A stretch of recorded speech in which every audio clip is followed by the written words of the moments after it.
6 महीने निकल गए, आधा साल खत्म हो गया, तो 2024 की अब तक आई हुई मूवीज में से टॉप 10 बेस्ट कौन सी हैं जो मैंने देखी। मैं अपनी लिस्ट बताऊंगा, तुम अपनी बताना कमेंट्स में। शुरुआत करते हैं नंबर 10 अजय देवगन आर माधवन की शैतान। बहुत ज्यादा डरावनी भी नहीं थी, देख के फट गई। हॉरर के नाम पे कुछ भी नहीं था, देख के फट गई। सबसे ज्यादा खतरनाक पिक्चर इंट्रो में ही फील होती है, देख के फट गई। अपने आप में देखने जाओगे तो पिक्चर का कॉन्सेप्ट काफी यूनिक है कि आप अपने फैमिली के साथ छुट्टियां मनाने गए हो अपने फार्म हाउस पे। रैंडम सा बंदा आता है, एक छोटा सा पेड़ा खिलाता है और तुम्हारी बेटी उसके वश में। वशीकरण कैसे डील करोगे ये सिचुएशन। पिक्चर की सेटिंग के बाद जो नेक्स्ट अच्छी चीज दिखती है वो है एक्टिंग परफॉर्मेंसेस। आर माधवन के लिए इसको टॉप 10 में ऐड कर दिया, क्योंकि एक्चुअली देखा जाए तो ये जिस मूवी का रीमेक है वो अपने आप में टॉप 5 तो डिजर्व करती है, टॉप 3 भी। लेकिन शैतान को थोड़ा फैमिली फ्रेंडली बनाने के लिए एंडिंग चेंज कर दी, तो टॉप 3 से आती है सीधा नंबर 10। नंबर 9 एक बहुत ही ज्यादा फील गुड होलसम और पूरी फैमिली के साथ बैठ के देखोगे काफी अच्छा टाइम जाएगा ऐसे पिक्चर है। थिएटर में लगी थी, मैंने देखी लेकिन उतनी चली नहीं। ओटीटी पे आने के बाद चारों तरफ वो सजनी रे। इंग्लिश में बताया तुमको, पिक्चर का नाम है लापता लेडीज। इसका कॉन्सेप्ट भी काफी यूनिक बोलोगे। शादी करने के बाद दुल्हन को लेके बंदा अपने घर आ रहा है और ट्रेन में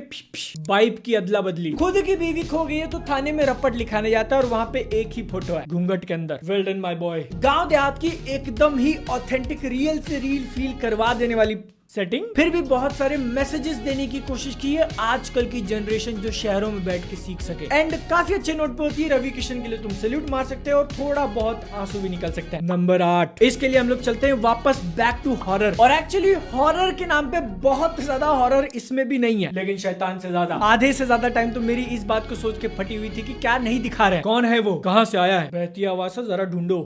मेजॉरिटी मूवी का सिर्फ एक घर के अंदर टेक प्लेस करना, जिसमें भी 3 ही कैरेक्टर्स हैं। सुपर नेचुरल एलिमेंट्स को ऐड करके जो चीजें एक्सप्लेन करी हैं और नहीं भी करते, एक बहुत बड़ा वाला ट्विस्ट फेंक के मारते। देखते वक्त ऑलमोस्ट 2.5 घंटे तक मजे ही मजे। पूरी पिक्चर का ब्लैक एंड व्हाइट में होना, ममूथी का परफॉर्मेंस, इसका स्कोर, बैकग्राउंड में जो म्यूजिक तुम सुन रहे हो, एकदम खतरनाक एटमॉस्फेयर क्रिएट करता है जो कि थोड़ा और लंबे तक चलता है तो शायद मुझे बाथरूम जाना पड़ता। तुमने अब तक नहीं देखा है, मेरे बोलने के बाद अगर देखने आ रहे हो तो मैं पहले बता दूं कि बहुत ज्यादा फट्टू, इसलिए मुझे ज्यादा डर लगा। तुमको नहीं लगे तो तुम कायर हो। नंबर 7 पे रखी है आर्टिकल 370। इसलिए नहीं कि डायरेक्टर को पॉडकास्ट पे बुलाया था, बल्कि एक्चुअली एक अच्छी पॉलिटिकल थ्रिलर देखने मिली जो कि बहुत ज्यादा फैन सर्विस नहीं करती है, if you know what I mean. क्योंकि इस कैटेगरी में बनी हुई मेजॉरिटी मूवीज ट्राई करती है तुम्हारे इमोशंस का फायदा उठाए। अच्छा, फलानी चीज को लेकर लोगों के सेंटिमेंट्स काफी हाई हैं, बना दो पिक्चर एकदम एजी, थिएटर भर जाएंगे। और सच बोलना तो मूवी को थिएटर में देखने जाने से पहले मैं यही सोच रहा था कि इसी टाइप की मूवी देखने मिलेगी, लेकिन नहीं, it was a big surprise. Number 6 पे पूरे वीडियो की सबसे लेटेस्ट मूवी। 6 के आगे 2 जीरो लगा दोगे तो उसका बजट बनेगा। रिलीज होने के बाद अपने को इंडियन सिनेमा में एक और सिनेमैटिक यूनिवर्स मिल गया। तुमको पता है मैं किसकी बात कर रहा हूँ? कल की 2898 AD। काफी सारी बातें ऑलरेडी इसके बारे में बोल चुका हूँ, एकदम रिसेंट है तो तुमको शायद याद भी होगा। महाभारत वाले सारे सीक्वेंस, उसके रेफरेंस, अमिताभ बच्चन, पूरे वर्ल्ड का जो कंस्ट्रक्शन है, कमल हसन, दीपिका पादुकोण का वो वॉक, बहुत सारी चीजें मूवी ने अच्छी करी। फर्स्ट हाफ के अंदर वो जो थोड़े बहुत डिप वाले मोमेंट अगर छोटे होते तो इस लिस्ट में और ऊपर होती। और ऑनेस्टली कल की मूवी ने ओवर डिलीवर किया in terms of its visuals, VFX, CGI। एक बड़ा रीजन इसके पीछे मान सकते हो कि मूवी के मेकर्स का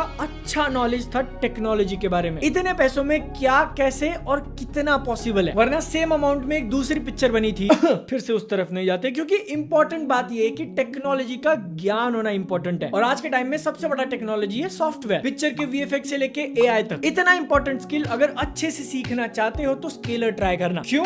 इसमें आपको वो लोग सिखाएंगे जो खुद दुनिया भर की टॉप टेक कंपनीज में काम करते हैं। और 93.5% लर्नर्स को प्लेसमेंट भी मिली है Amazon, Microsoft, Walmart, Jio, Flipkart जैसी कंपनीज में with 150% median salary hike. Scalar पे 1-on-1 मेंटरशिप और मॉक इंटरव्यूज के लिए प्रिपरेशन भी करवाएंगे। स्केलर आपको फ्री लाइव मास्टर क्लास देता है और ऑनलाइन प्रोग्राम में software development, data science, machine learning भी सीख सकते हो। तो फ्री लाइव क्लास बुक करो स्केलर पे और अपने करियर को ट्रांसफॉर्म करने की ओर पहला कदम बढ़ाओ। मैंने लिंक डिस्क्रिप्शन में ऐड किया है। नंबर 5 पे जो मूवी है वो तुम में से शायद बहुत सारे लोगों ने एक्सपेक्ट नहीं करी होगी, क्योंकि देखी ही नहीं है। देखी है थिएटर में तो पिक्चर पिट गई थी, लेकिन मैंने इसको जानबूझ के इतना ऊपर रखा है क्योंकि फुटबॉल। अजय देवगन की ही शैतान से राइम करने वाली मैदान पिक्चर में वो कोच का रोल प्ले कर रहे हैं। उनका परफॉर्मेंस फुटबॉल को जिस तरीके से दिखाया है, अगर देखने जाओगे तो लास्ट वाले मैच में एक शॉट होगा भैया ऊपर से, it felt like a wet fever dream.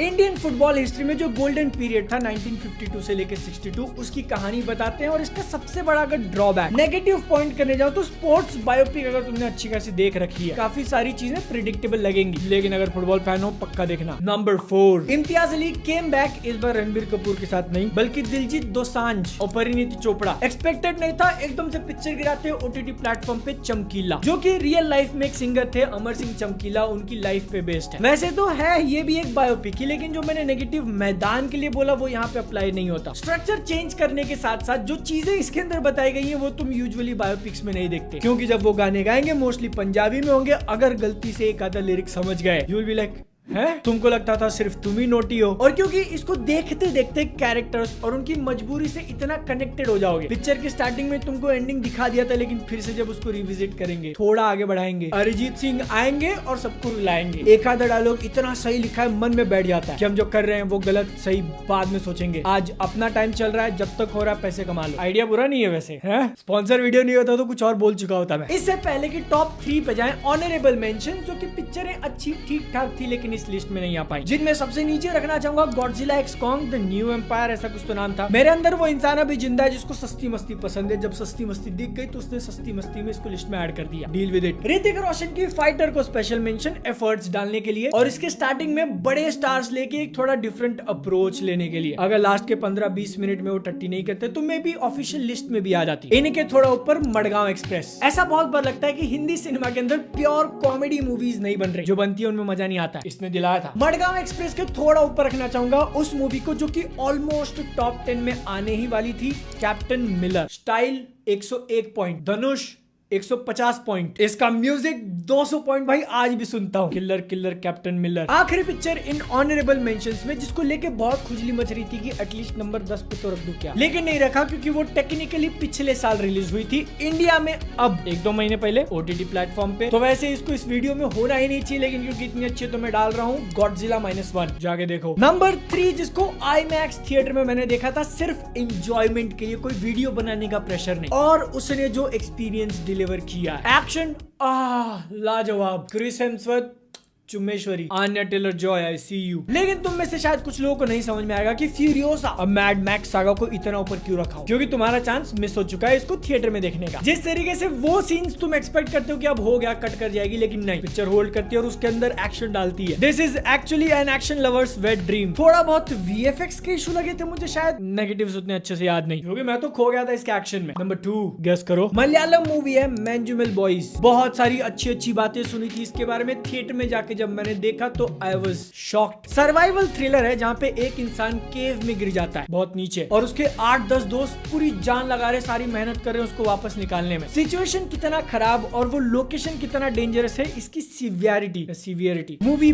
बहुत ही अच्छे से कन्वे करती है, जिसके कारण आधे से ज्यादा टाइम मैं यही सोच रहा था कि कैसे करेंगे वो लोग। I think I know the answer, लेकिन कैसे करेंगे वो लोग। ऊपर से तुम सोचो कि this is based on a true story, तो एक और मीनिंग, अलग एक फीलिंग ऐड कर देता है वो पिक्चर में। मैंजुमेल बॉयज पक्का से पक्का देखना, टॉप 2 हो गया। फिर से याद दिला दूं कि ये 2024 के पहले 6 महीने की मूवीज है बस। 30 जून कट ऑफ डेट था। अगले 6 महीने में ऐसी कौन सी मूवीज हैं जो इस लिस्ट को चेंज कर सकती हैं, नंबर 1 नंबर 2 बन सकती हैं? कमेंट्स में बताना, और जा रहे हो तो subscribe. Number 1 I don't think so, मुझे नाम बताने की जरूरत है। If you know me well enough, अब तक फिगर आउट कर लिया होगा। नंबर 1 पे मैं रख रहा हूँ ड्यून पार्ट 2, क्योंकि आई थिंक मैंने इस पिक्चर को 3 बार थिएटर में देखा, जिसमें से एक तो IMAX विद लेजर था, और जब मैंने वो स्केल देखा भाई, this is like the best experience I have ever had. अवतार द वे ऑफ वाटर का भी नहीं टिकता इसके सामने। विजुअल्स तो माशाल्लाह सुभान अल्लाह थे ही, लेकिन इसका साउंड डिजाइन, अपना हीरो जो पूरा कमांड कर रहा है, वो ट्रायम्फ वाले मोमेंट एक से ज्यादा है पिक्चर में। बाय द वे हर बार देखता हूँ गूज़बम्स आ जाते हैं। बड़ी से बड़ी आर्मी वाली बैटल उन्होंने दिखाई तो है, लेकिन एकदम कम, क्योंकि मेन फोकस चाकू छुरी वाली बैटल पे करना था। और हर बार जब भी पिक्चर खत्म होती है, इसका आखिरी एकदम लास्ट फ्रेम देख के रियलाइज होता है dune part 2 is a tragedy. You subscribe.